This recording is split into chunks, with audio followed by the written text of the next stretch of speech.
Сайн байна уу? Өнөөдөр бид IELTS writing task. нэгэнд график болон трендийг хэрхэн зөв тайлбарлах мөн Speaking part. гурвант нийгмийн өөрчлөлтийг дүрслэхэд энэ чадварыг хэрхэн ашиглах талаар суралцна. Энэ хичээл нь таны Lexical resource IIG. сайжруулж Band.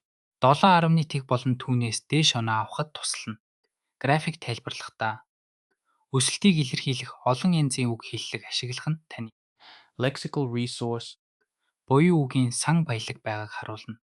Жишээлбэл огцом өсөлтийг To soar. To surge. эсвэл To rocket. гэх мэтээр илэрхийлж болно. Эдгээр үгсийг хэрэглэснээр та илүү өндөр оноо авна. Трендийг тайлбарлахдаа зөвхөн үг бус өгүүлбэрийн бүтц чухал. Жишээ нь нэр үг болон үгээр эхлэх хоёр янзын бүтцийг харьцуулж үзье. There was a significant increase in Онлайн sales between 2020 and 2022. Энэ өгүүлбэр нь нэр үг ашигласан бүтц юм. Харин онлайн sales increased significantly between 2020 and 2022. Энэ нь үл үгээр эхэлсэн бүтц бөгөөд утгын хувьд ижил боловч өгүүлбэрийн өөр төрлийг харуулж байна. Ийм төрлийн олон өгүүлбэрийн бүтц ашиглах нь таны grammatical range and accuracy IIG. өсгөн өсөлтийг тайлбарлахын нэгэн адил. Бууралт болон хэлбэзлийг илэрхийлэхэд олон үг хэллэг байдаг. Огцом уналтыг To plummet. эсвэл To decline. гэж хэлж болно. Харин тогтворгүй өөрчлөлтийг To fluctuate. гэх мэтээр дүрслэнэ. Энэ нь таны үгийн баялагийг нэмэгдүүлнэ. Нэг трендээс нөгөө рүү шилжихдээ эсвэл хоёр өөр трендийг харьцуулахдаа In stark contrast to. буюу эрс эсрэгээр Conversely, буюу үүний эсрэгээр мөн while X y гэх мэт хэлц үгсийг ашиглах нь таны бичвэрийг илүү уялдаа холбоотой болгоно.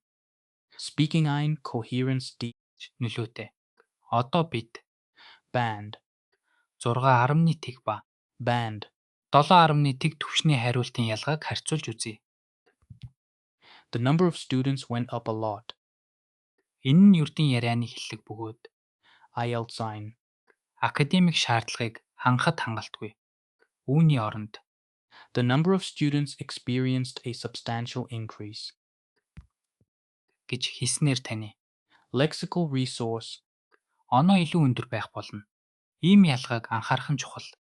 Одоо сурсан үгсээ ашиглаж дасгал ажиллацгаая.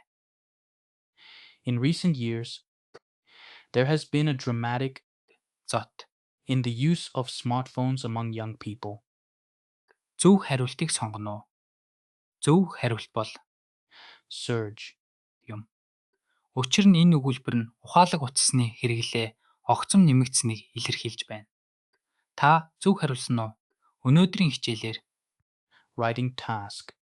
нэгэнд график тайлбарлах мөн Speaking part.